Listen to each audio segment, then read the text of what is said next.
Hello friends, एक बार फिर आपका स्वागत है आपके अपने यूट्यूब चैनल क्रिकेट प्रेम में।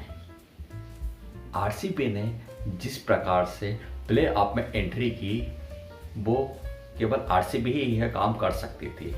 जिस तरीके से पहले जब आईपीएल स्टार्ट हुआ था और जिस प्रकार की आरसीबी की परफॉर्मेंस थी, उससे नहीं लग रहा था कि यह टीम प्ले ऑफ में पहुंच सकती है, क्योंकि आपने देखा होगा कि किस तरीके से आरसीबी पॉइंट्स टेबल में सबसे नीचे वाली टीम थी और किस तरीके का कमबैक करा वो केवल आरसीबी ही कर सकती है। आप भी यदि आरसीबी की इस चीज़ से खुश हैं तो प्लीज़ चैनल को सब्सक्राइब जरूर करें। आरसीबी और सीएसके के बीच यह मुकाबला कहा जा रहा था कि यह मुकाबला फाइनल से भी बड़ा मुकाबला होगा और वाकई में यह मैच फाइनल से भी एक बड़ा मैच साबित हुआ। जिस प्रकार का यह मैच खेला गया और आरसीबी ने जिस तरह की कमबैक करी, उससे कहा जा सकता है कि आरसीबी हो सकता है कि इस बार का आईपीएल खिताब भी अपने नाम कर ले। जिस तरीके का कल मुकाबला हुआ था, वर्षा वाले मैच में वर्षा की आशंका के बीच सीएसके के कैप्टन ऋतुराज गायकवाड़ ने टॉस जीता और उन्होंने आरसीबी को बैटिंग के लिए बुलाया और आरसीबी की शुरुआत बहुत धुआंधार हुई थी। पहले 3 ओवर में ही बहुत धुआंधार बैटिंग करी थी, लेकिन उसके बाद अचानक बारिश आ जाती है और बारिश भी इतनी तेज थी कि लग रहा था कि ऐसा ना हो कि यह मैच बारिश के कारण धुल जाए या कम ओवर का हो जाए। लेकिन बहुत जल्दी ही बारिश चली गई और फिर कुछ समय के बाद मैच स्टार्ट हुआ। लेकिन मैच जैसे स्टार्ट हुआ उसके बाद सीएसके की यदि बात की जाए तो सीएसके के स्पिनरों ने अपना जलवा दिखाना स्टार्ट करा और लगा कि यह पिच एकदम स्लो हो गई है क्या, क्योंकि पिच पर शॉट ही नहीं लग रहे थे। खास करके विराट कोहली जो कि शॉट मारने में माहिर हैं, वो शॉट नहीं मार पा रहे थे और लग रहा था कि यह पिच में 170-180 तक ही रन बनेंगे। और फिर अचानक एक शॉट मारने के चक्कर में विराट कोहली आउट हो जाते हैं और फिर लगता है कि अब यह जो 200 के आसपास रन बनने थे वो भी बनना मुश्किल है। लेकिन रजत पाटीदार और कैमरन ग्रीन के शानदार रनों की सहायता से और आखिरी में कुछ मैक्सवेल और दिनेश कार्तिक ने कुछ धुआंधार शॉट मारे और एक बार फिर आरसीबी ने अपना परिचित 218 रन का टारगेट सीएसके को दिया और यहां पर भी 18 रन या 18 का आंकड़ा फिर एक बार सही साबित हुआ, क्योंकि आखिरी जब 2 गेंद बची थी और उसके पहले तक जो आरसीबी था उसका जो स्कोर था वो 218 था और कोई सोच नहीं सकता था कि आखिरी 2 गेंद में रन नहीं बनेंगे। लेकिन आखिरी 2 गेंद पर 2 विकेट गंवा दिए और एक बार फिर लगा कि यह कहीं ना कहीं 18 रन जो है लास्ट वाले हैं, ये कहीं ना कहीं उनके लिए एक हीरो साबित हो सकते हैं।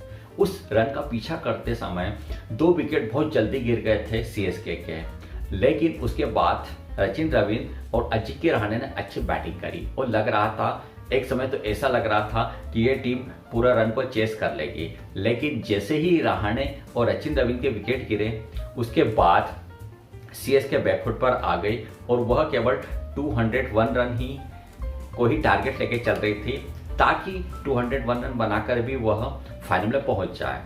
लेकिन जल्दी जल्दी विकेट गिरने से वह इस टारगेट को चेस नहीं कर पाए। अब बात की जाए शिवम दुबे भी कल बैटिंग में बिल्कुल लय नजर नहीं आए।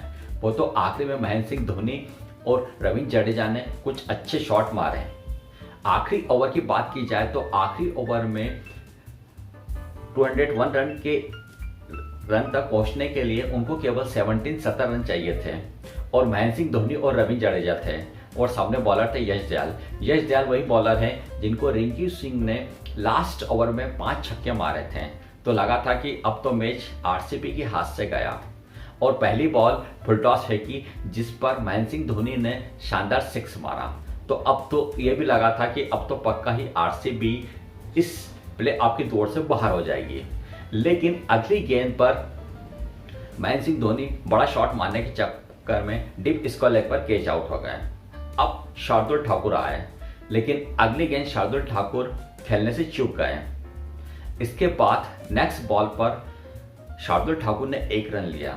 अब 2 गेंद में 10 रन चाहिए थे और रविंद्र जडेजा थे, तो लगा कि रविंद्र जडेजा पिछले फाइनल की तरह कोई करिश्मा कर सकते हैं, लेकिन आखिरी दोनों गेंद वो बुरी तरीके से चूक गए और उस पर एक भी रन नहीं बना। इस प्रकार वह यह 201 रन के टारगेट को भी चेस करने से रह गए और आखिरी 2 गेंद में कोई भी रन नहीं बने। अब बात की जाए 18 के फेयर की बात की जाए तो इस मैच में 218 रन बनाए, तो यहाँ पर भी 18 रन थे।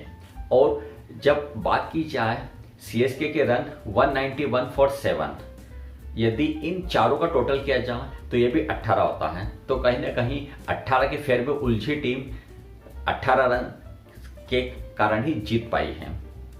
और इस जीत की बात की जाए तो इसमें विराट कोहली का एक बड़ा योगदान है कि वो यहाँ तक प्ले ऑफ तक टीम को पहुँचाए, क्योंकि इस समय विराट कोहली की बात की जाए तो उन्होंने 14 मैचों में 708 रन बनाए हैं और यह कारनामा करने वाले वो दूसरे प्लेयर बने आईपीएल में। आईपीएल में ऐसा 2 प्लेयर ऐसे हैं जिन्होंने यह कारनामा 2-2 बार कर चुके हैं। इसके पहले क्रिस गेल यह कारनामा कर चुके हैं, अब विराट कोहली यह कारनामा एक बार फिर कर चुके हैं। अब देखना है कि विराट कोहली और कितने रन आगे बनाते हैं। अब बात की जाए कि प्ले ऑफ में आरसीबी का मुकाबला किससे होगा, तो यह आज की जो 2 मैच होना है उससे पता चलेगा।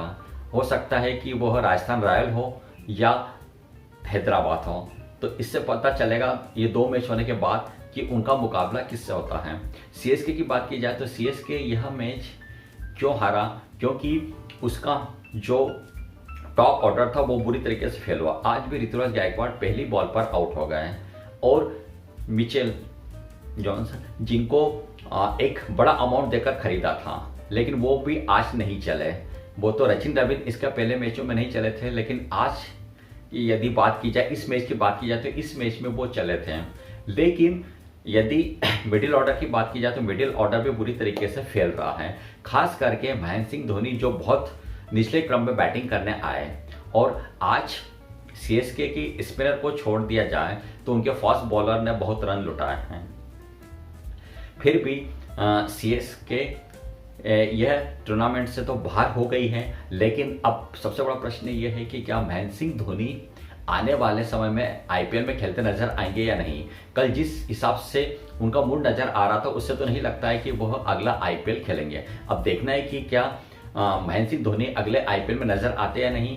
इस बारे में आपके क्या कमेंट्स हमें कमेंट बॉक्स में जरूर बताएं। साथ ही आरसीबी किससे मुकाबला खेलती है, राजस्थान रॉयल्स से या सनराइज हैदराबाद से, यह भी हमें कमेंट्स करके जरूर बताएं। साथ ही यदि आप चैनल पर पहले विजिट कर रहे हैं तो प्लीज चैनल को सब्सक्राइब जरूर करें।